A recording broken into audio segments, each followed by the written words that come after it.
students. So far now we have seen that is 8 mandatory experiments as a part of this electrical machines 1 practicals, especially for your semester. So now we'll go for one additional experiment which we are going to explain, because 5 additional experiments are not at this moment not required for you. So we request you to go for only submission of one additional experiment. Okay. So now we will go for an additional experiment in electrical machines 1 laboratory. So that is brake test on shunt motor. Clear?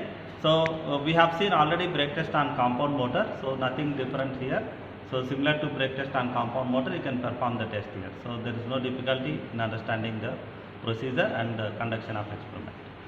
Okay. Now we will go for circuit diagram of brake test on shunt motor. If you see here, this is what the brake test circuit diagram for brake test on shunt motor, where as usual you have because it's a shunt motor, you are going to use a 4-point starter, where you can see L, LL, F and A are the 4 terminals of the starter. And you can see here this is the supply. From supply you are going to connect positive terminal of ammeter and voltmeter positive terminal to positive of supply. Other end of that ammeter, negative terminal of ammeter is connected to L, and voltmeter negative is connected to negative of the supply. Similarly, LL, of course, it is to be directly connected to the negative of the supply. If you take field terminal, so from the field terminal of point that is 4-point starter, it is connected to starting terminal of this field rheostat. We call this as field rheostat, and variable point of this field rheostat is connected to Z, and ZZ is connected to negative. Similarly, armature terminal, A terminal of 4-point starter is connected to armature terminal A of the DC shunt motor, and AA is connected to again negative.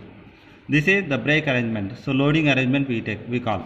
So it's a brake drum where with the help of these 2 spring balancers you can observe the readings of T1 and T2 by varying the knobs available at the fixed terminals.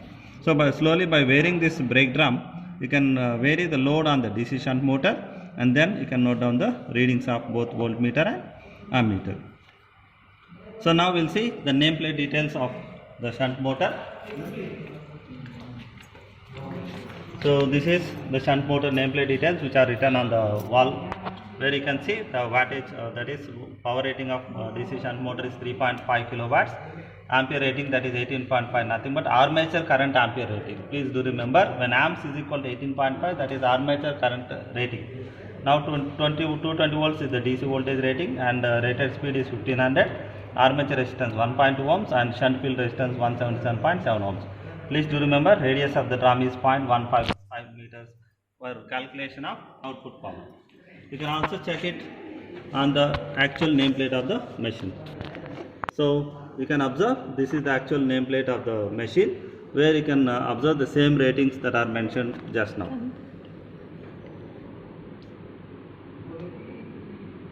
Yeah, you can verify that clearly. So voltage rating, RPM, power rating, everything. Okay. Now let us go for loading arrangement. See here, this is what the loading arrangement for the shunt motor. This is a brake drum. We have 2 spring balances. Let us take the spring balance reading of first one as T1 and this one as T2. And with this knob arrangements for this loading arrangement, you can vary the load. You can see here, but just turning on this knob, you can vary. You can observe the readings in both the spring balances are obtained. So while actual loading, you have to note down these T1 and T2. And while loading this machine, you need to pour water, because for initial load, no need of pouring water into the brake drum. But as you go on loading the machine, so it is must to pour some water here, because heat will be generated here, and that heat is to be compensated. For that purpose, adding water into the brake drum is must. Clear? So pouring water, it should be in this one. Please observe this. So you have to see that the water should be filled here. This is how you need to apply the load. Now we will go for the connections. So we have seen the circuit diagram, we have seen even the nameplate details. Now before going to circuit diagram connection, let us see how you are going to decide the voltmeter rating and ammeter rating. So voltmeter rating, as usual, since we are applying 230 volts directly to the machine, because from the nameplate details we have seen that rated voltage to be applied is 220 volts. Therefore, the rating of this voltmeter should be 0 to 300 volts MC. Of course, this is a DC experiment, hence we are going to take moving coil type of instrument. Polarities, you must be very careful as shown here. And coming to this ammeter rating, if you observe the nameplate details, the current rating of armature is what? 18.5 amperes. Therefore, the nearest range to that is 0 to 20 amperes. So, you have to take the range for this ammeter is 0 to 20 amperes, and again moving coil instrument. So, these are the only two meters that are required for this particular test. Once if you go for noting down the ratings of both voltmeter and ammeter, let us come for the connections. Coming to the connections, as usual again 4-point starter, where 4 terminals are shown here, L, A, F, LL, clear, and this is the field rheostat. In some experiments we have taken externally the field rheostat. For some experiments the field rheostat is fixed onto the board. So now if, from the circuit diagram, see here positive terminal of A and voltmeter positive terminal, both are connected to the supply. See here positive terminal of ammeter, this one, and positive terminal of voltmeter. These two are connected to the positive of the input supply. Next, voltmeter negative, it is to be connected to the negative of the supply, and ammeter other end, as seen from this diagram, it should be connected to the L of 4-point starter. So it is connected L. Next, from A terminal of 4-point starter, it should be connected to the armature A. Therefore, it is connected to armature A, and F terminal is connected to the starting terminal of field rheostat. So this is the starting terminal, and see that this field rheostat should be in minimum condition, and N terminal of this field rheostat is connected to the Z terminal, field winding terminal Z, and from ZZ and again AA, if you see from the diagram, ZZ then AA, these two are connected to the negative terminal, and you can observe, and at the negative terminal they are going to have a voltmeter negative, LL negative, LL, ZZ, AA, all 4 terminals are connected. So here LL is connected to AA and then AA to negative. Even in this way also you can connect. So this is how the wirings connections are given for the shunt motor in order to obtain brake test. Okay. Now let us give supply to the machine. So DC supply, DPST switch is turned on, and then you can observe voltage is available. It is shown in the voltmeter. So motor is not yet started, just we have given the supply. So now start the motor by slowly changing the arm of the 4-point starter. This is starter arm. Now the motor is run. So you can observe the motor. You can observe the speed. You can observe the speed. This should be run at rated speed. So it is still showing 1450. Slowly vary the speed until you get 1500 RPM.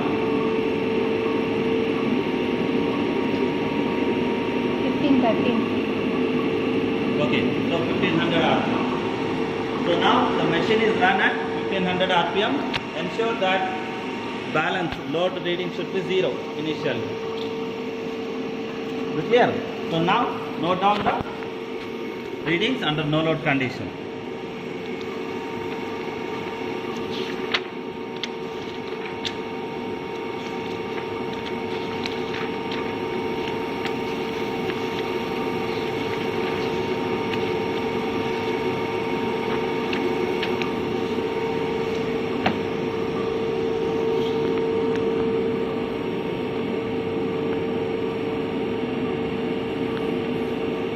You have to note down voltage, line current, that is load current. Voltage is how much? It is 220 volts. It is connected to directly 300. So note down it as 220 volts.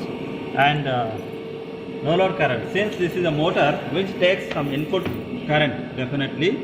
So the no load current is 1.25 and is connected to 20. So it is 2.5 amperes. This should be multiplied by 2 because it is connected to 20 amperes, you can observe. Hence, the value of this one is 0.5 amperes. 1 minute. Already we have measured the speed. Already we have seen the no load speed, which we set it at 1500 rpm. So the speed is 1500 rpm. And note down spring balance readings.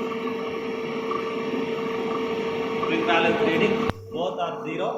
So note it down. 0, 0. This is spring balance. You can write T1, T2.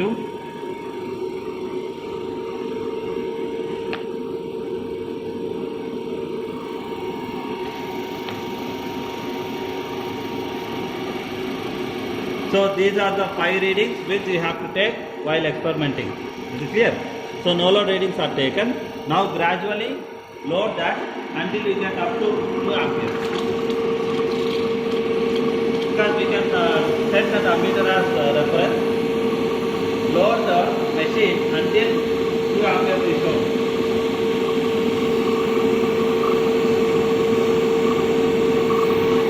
So you can observe and measure the speed there.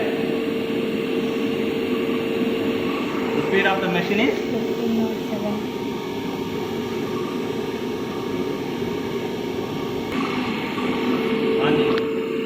So when you load the machine, you have to observe the speed of the motor also.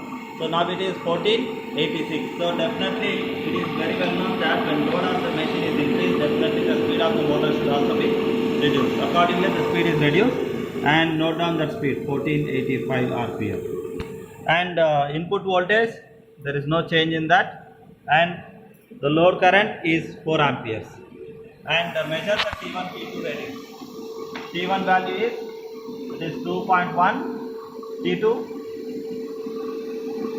1.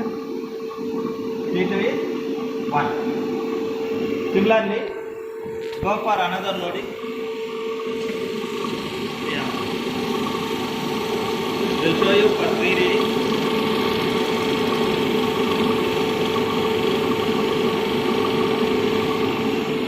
So again, for the third experiment, you can note down the speed. The speed is 1463 rpm, and the current rating is 6 ampere. Speed is 1471. Sorry. And T1, T2 reading. You can take it as average as 4. T1 is 4. T2 1. T2 1. So like that, you can take the reading. So voltage rating is not changed, and the load current is 6 amperes. So this is how to note down the readings for different loads. Like this, you please load the machine until you get.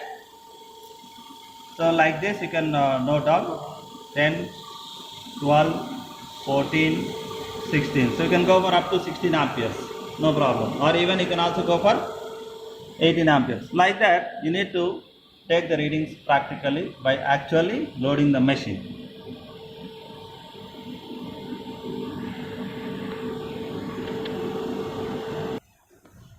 Okay students, now based on the loading that we have done for the motor, so you can observe I am just showing a tabular column where the different sets of readings are taken from 212 volts to 204. So these are the actual load readings that are taken. So we'll give you these readings and you have to calculate based on this. So the current ratings are taken up to here 15 and speed is reduced up to 1435. Like that, T1, T2 is calculated here. How do I find out this torque? Torque is equal to what? T1 difference T2 multiplied by Rg. This is what you have to calculate, where R is radius of the drum. In the nameplate details you might have seen, and G is gravitational force, that is 9.8 Newton per meter square. Is it clear? So using this formula T1 difference T2 multiplied by Rg, calculate the torque. And what about output? Output power is 2 pi nt by 60. So you got the speed from the tabular column. You also calculated the torque here and substitute in this formula. You will be getting output. And what about input? Input is simply nothing but the terminal voltage multiplied by the load current will give you. That means these two, product of this V and IL will give you output, and hence you can calculate efficiency as shown in the table. So for your reference, I have shown here, this is what torque calculation, and these are the sample calculations. Speed is for 1486 rpm for load current of 4 amperes. It is shown T1 is like this, T2 is this one, and T1 difference D2.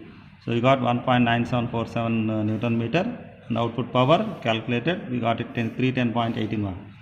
Input power, as I explained, V into IL gives you 840, therefore efficiency is equal to 36.92. Like this, you have to calculate the efficiency.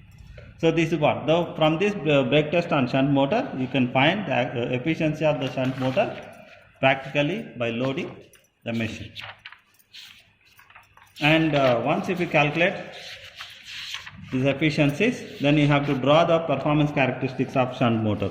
The performance characteristics are speed on y-axis, efficiency on y-axis, torque and load current on y-axis. So on y-axis, you are going to take efficiency, speed, then torque and load current. On x-axis, take output power.